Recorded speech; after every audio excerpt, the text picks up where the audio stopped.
J'ai fait beaucoup de recherches en psychoacoustique, donc j'étais responsable d'un laboratoire d'acoustique pendant 24 ans et donc je me suis intéressé beaucoup aux problèmes de calibrage des écoutes, enfin d'une manière générale, des studios d'enregistrement et je me suis aperçu que quand on faisait des mesures, eh bien, ces mesures ne correspondaient pas forcément à ce qu'on entendait. J'ai eu envie d'essayer de trouver une méthode qui permettait de quantifier ce qu'on entendait et de les croiser avec des mesures, de manière à pouvoir savoir quelle mesure était le plus appropriée et en adéquation avec notre écoute. Alors, je ne suis pas parti de rien, je suis parti de choses qui se faisaient au conservatoire, au CNAM aussi, par mon maître de stage à l'époque, Jacques Joanneau. Et j'ai travaillé avec un neurologue pour savoir ce qui se passait au niveau du cerveau et comment on pouvait acquérir une écoute qui permettait d'être plus objective et non pas dans le côté affectif, en fait, qui n'empêche pas le côté affectif, mais de séparer en fait les deux phases.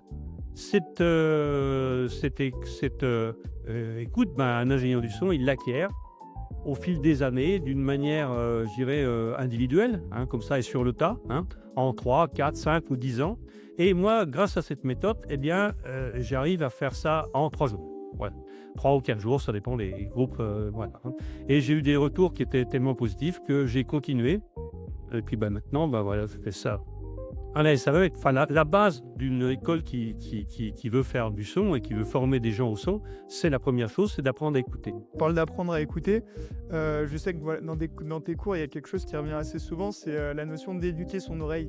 Est-ce que tu peux nous expliquer un petit peu ce concept? D'éduquer son oreille, oui, parce qu'il y a divers moyens de l'éduquer, mais ce qui est intéressant, c'est En fait, le secret de cette méthode, c'est de quantifier ce qu'on entend. Alors, j'ai travaillé avec un neurologue sur ce question pour savoir ce qui se passait au niveau du cerveau. Et donc, en gros, pour simplifier, on sépare le fonctionnement du cerveau gauche avec le fonctionnement du cerveau droit.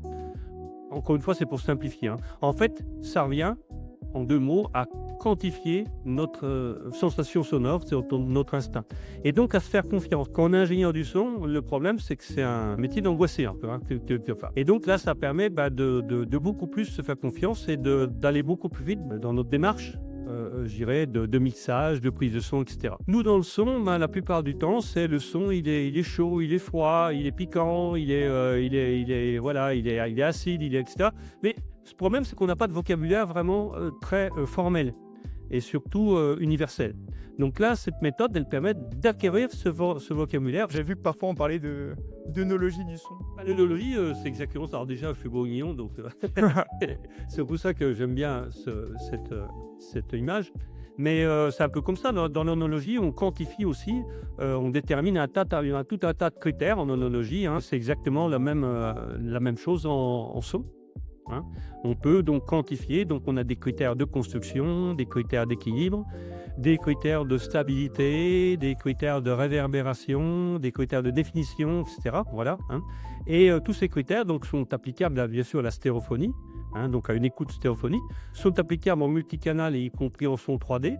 Et puis, je dirais même ces critères, ils sont applicables dans la vie de tous les jours. La chose intéressante, si vous voulez, c'est que en général, souvent je dis on va greffer de nouvelles oreilles quand j'ai nos étudiants, tout ça, parce que c'est une boutade, bien sûr, mais pas tant que ça. Tous ces critères correspondent à des distinctions qui correspondent à des circuits neuronaux.